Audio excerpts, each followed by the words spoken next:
We got a fuel line messed up. This truck, I pulled out of this truck this morning because we've been using it daily on this truck. And We're talking about this, guys. We broke this. I was pulling the truck up with a skid steer on the back and broke.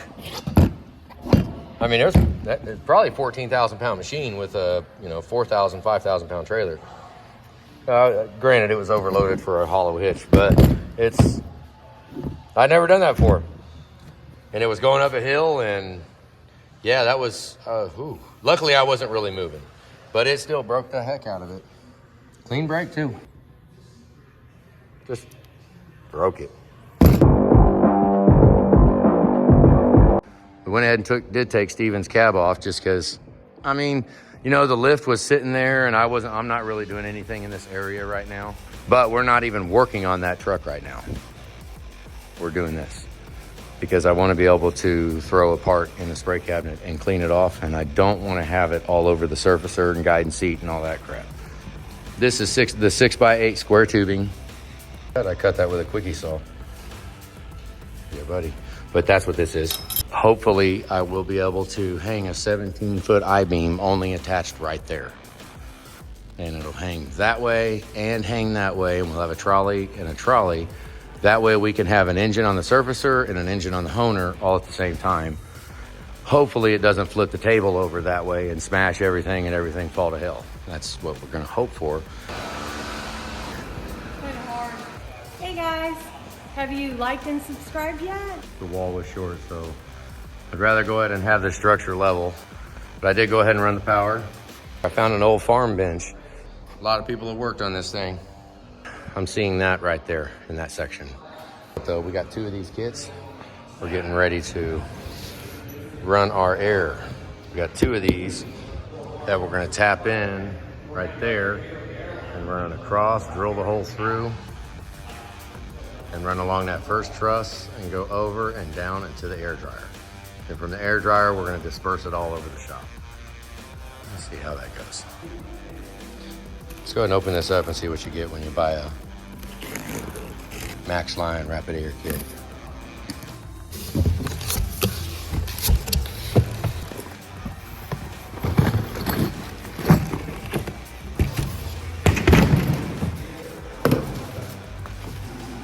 I guess we can, how long is this, 100 foot? Yeah. So if we angle it across somewhere, we can drape the whole 100-footer out. They're at it again.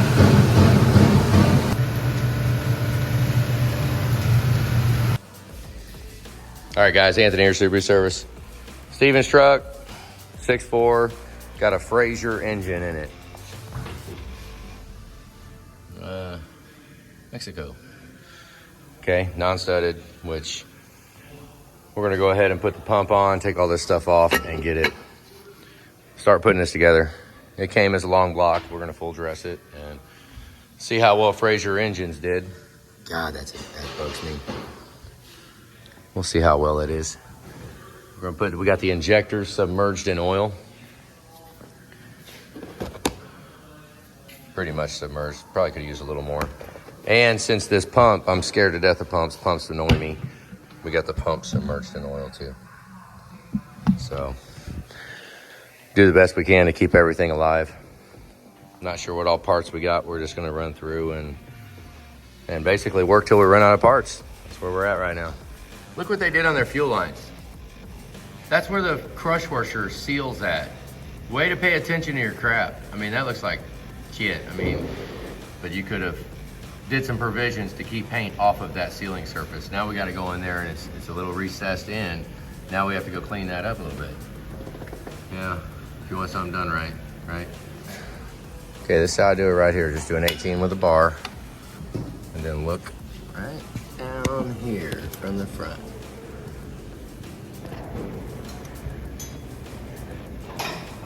Right there.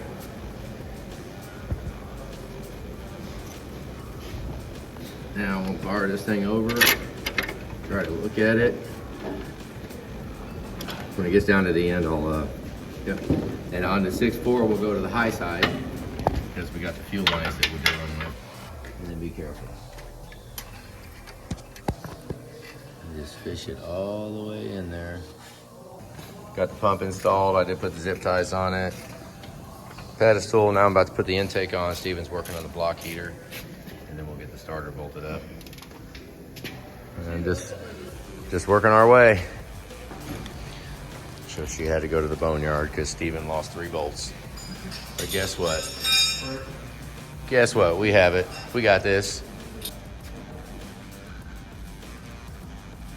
Okay, we'll put these grommets in that came in that kit that he's got. We got a lot of it going. Had to find a couple of bolts, but now I guess we'll go fuel system. Fuel system and the dirty harness. Yeah. Because we don't have a sink yet at our ultrasonic, so you can't really clean them because we got to spray them off right when with hot you take them out of water. the ultrasonic, you have to clean them off with hot water.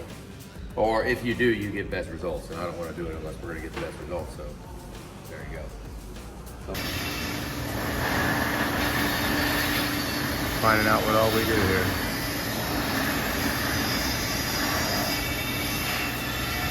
Polishing.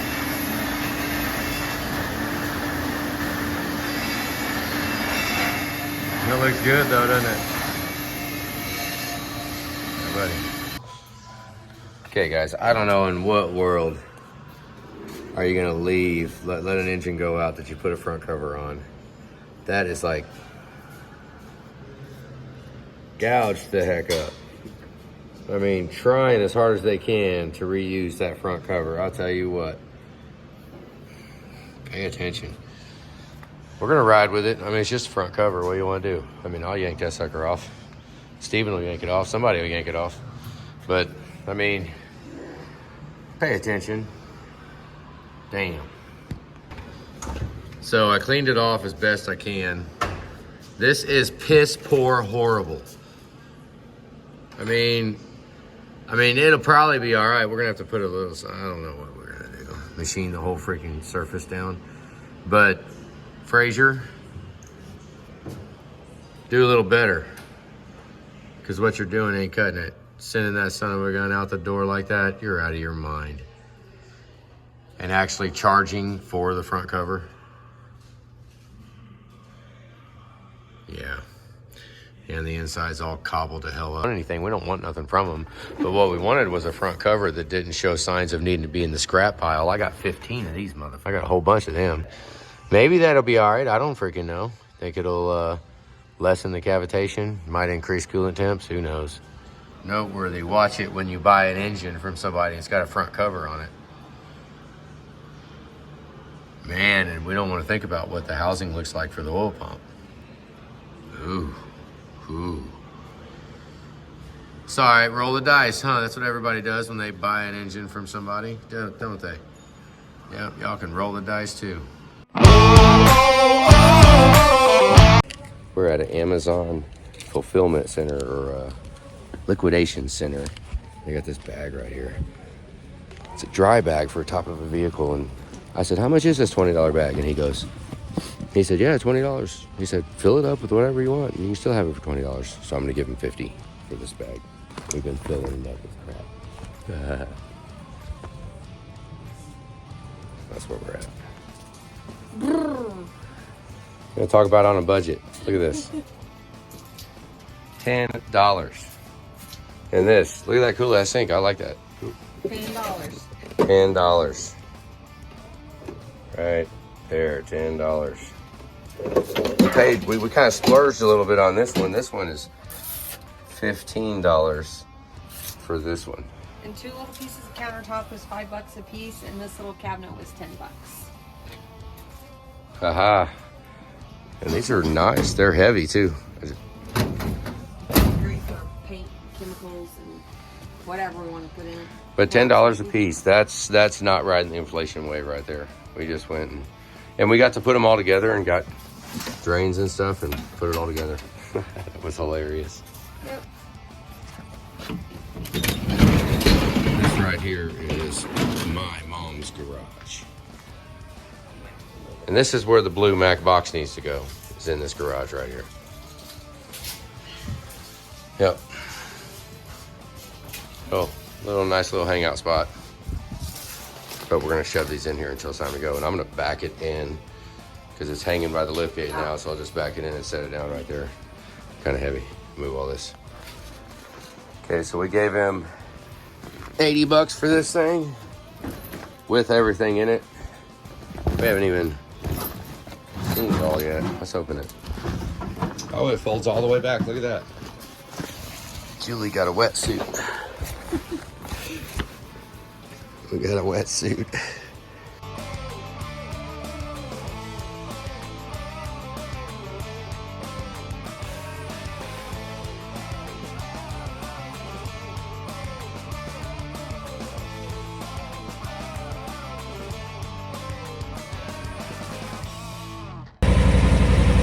So this is supposed to be the last load out of this house here. The mower's dead. I wonder if it's gonna pull it. You wanna see what I did? So I just grabbed them together. Let's see what happens. Maybe.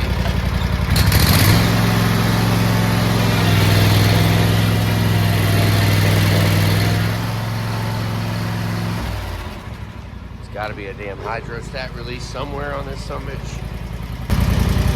I don't see a release nowhere.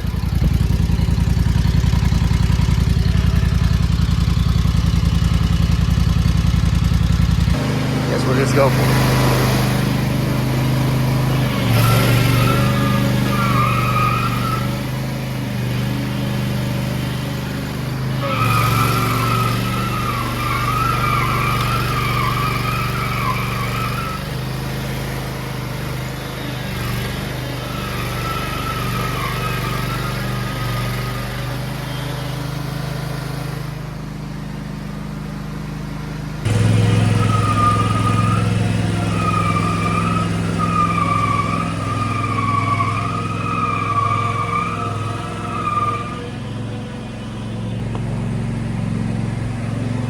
Getting close.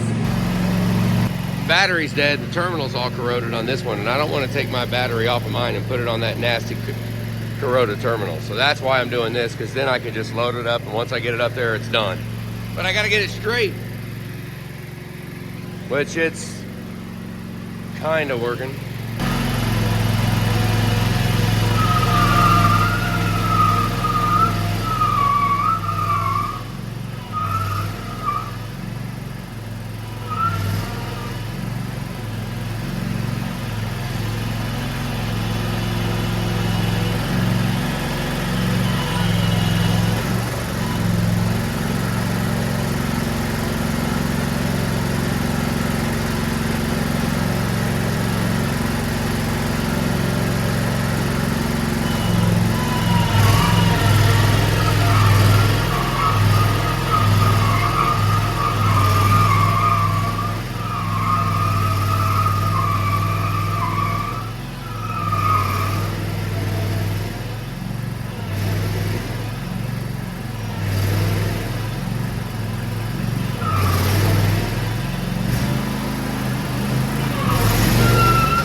trailer. We're going to get this sink that is 1 foot too long and 1 foot too wide. And I'm 250 miles from the house. Hope this sink fits on the back of this truck. We'll see. I'm not sure what I got into. 3 miles down this road, a mile down the road before it. Great, going in Children of the Corn land. There's been all kinds of rough jumps in here. Bouncing the mower. Well, there it is. We loaded the sink, got it up there. They helped with the freaking tractor. That was freaking cool. But that thing is heavy as hell. Here we are. What do you see here? Oh, goodness.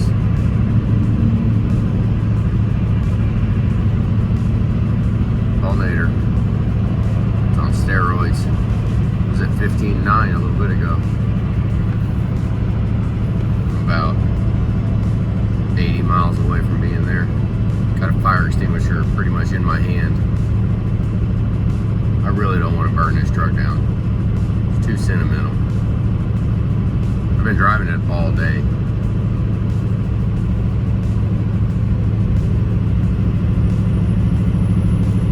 I mean, it's 6 feet, so it doesn't shift. It doesn't shift at all. It swerves though.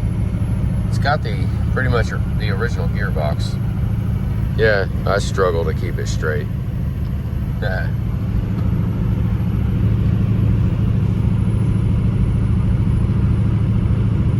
Doing 58. Because you know, the truck really likes doing 58. I scheduled getting this sink and the time that we did, the mowers and getting everything that we needed to get. So I'm just hanging out here, and actually I'm watching Johnny Cash. So, yeah.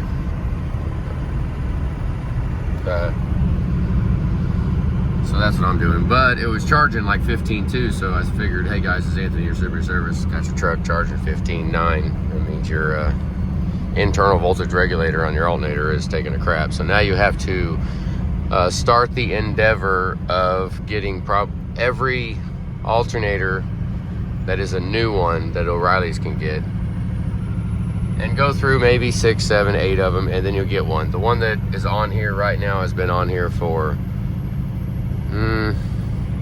4 years, probably. Needless to say, they don't make them like they used to. That's internally regulated on the alternator.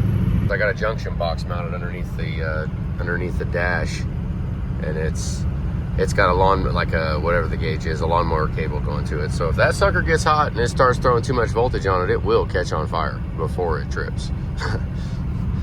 So let's not do that with 15.1, 15.2. Still counting up, jeez. Batteries are probably about to start swelling, start leaking. I mean, the truck's happy though.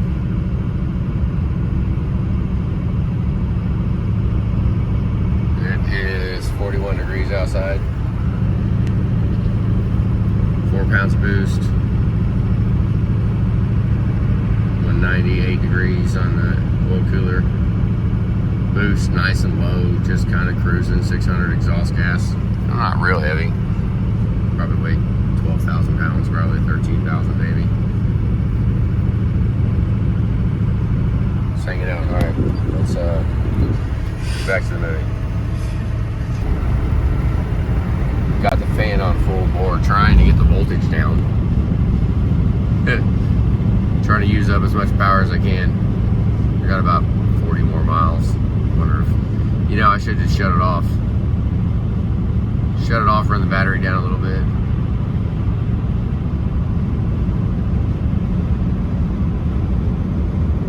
Maybe we'll catch it on fire.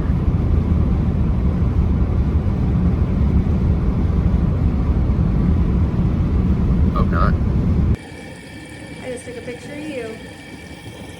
We're just sitting around at this is Julie's parents' new place.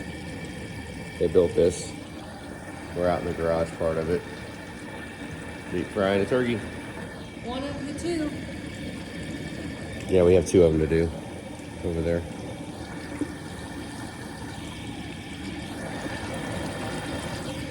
Always like deep frying. It's like a... Well, this is like a 5-year tradition, isn't it? Yeah, we've been doing it for a while, I guess. The other one's ready. It's at 325 degrees there.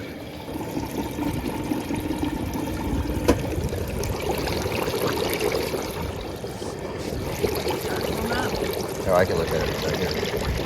150. Move it around, but Gotta be at least. 1 in the oil and 1 in the bird. Got it down to a science. Plus, you don't take 9 hours to cook the turkey. It takes 40 minutes. Well, I guess you have to get it ready, though. That takes time.